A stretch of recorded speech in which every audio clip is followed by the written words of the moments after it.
Dead Island 2, all Slayers, ranked. Dead Island 2 Slayers all bring something to the table. Here's how they stack up against each other. Dead Island 2 has finally been released, and players have been eagerly getting stuck into some zombie killing. Like past Dead Island titles, there are multiple characters for players to take on in this epic new adventure as they attempt to survive in Hell A. While these characters all come with their own hilarious lines both in and out of zombie killing, it's important for players to consider what these characters are good for before they make their final choice. In this article, the players will be able to see which of these 6 Slayers has the highest chance of surviving in the zombie apocalypse, as well as seeing which character might be the best fit for them.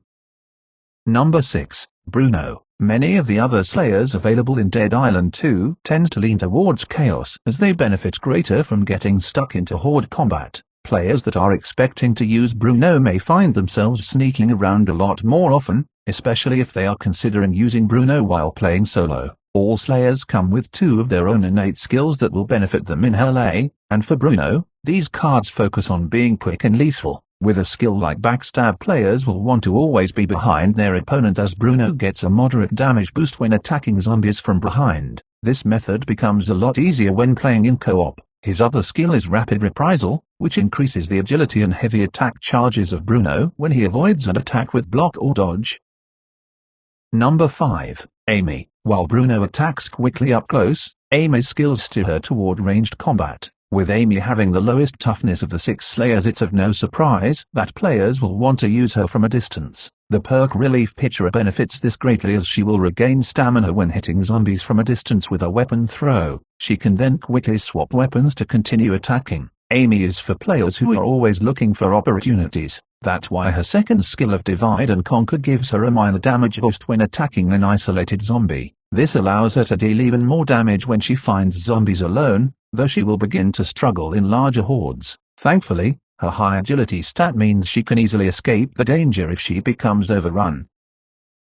Number 4. Carla. For players looking for a character that can withstand a lot of the elemental damage that players will be taking around Hell A while still standing, then Carla is the option to go for. While she struggles to deal any sort of critical damage, she still packs a mean hit to deal with the zombie hordes. Unlike Amy, who benefits from getting zombies alone, Carla's card of Mosh Pit allows her to have a minor damage boost when she is close to multiple zombies at once. This allows her to quickly dispatch groups of enemies. Meanwhile, her second innate skill of Digs Deep means that players may risk keeping her at low health during these fights, as she'll gain a moderate toughness boost that allows her to keep attacking with a high defense stat.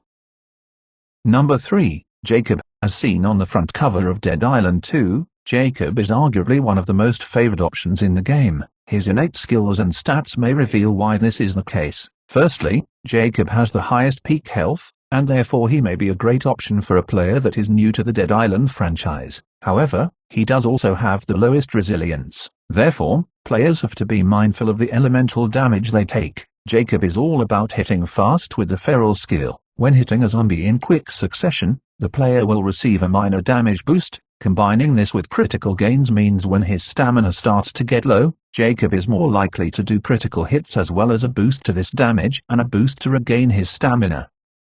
Number 2. Danny. While Jacob has skills that allow his stamina to regenerate quickly, players don't have to worry about that with Danny, as she has one of the highest stamina stats out of all the Slayers. This makes her an incredible melee character, as her innate skills only work towards making her a ruthless weapon. Thunderstruck is by far one of the most violent skills available on Slayers, as Danny's heavy attacks trigger an explosion on impact that easily knocks down zombies. Combining this with her second skill of Bloodlust means that Danny is another candidate that does great in hordes, as she will regain health when killing multiple zombies quickly. The only issue with Danny is that she has the worst healthy recovery, and therefore she will be depending on her skills as well as medkits to keep her alive in battle.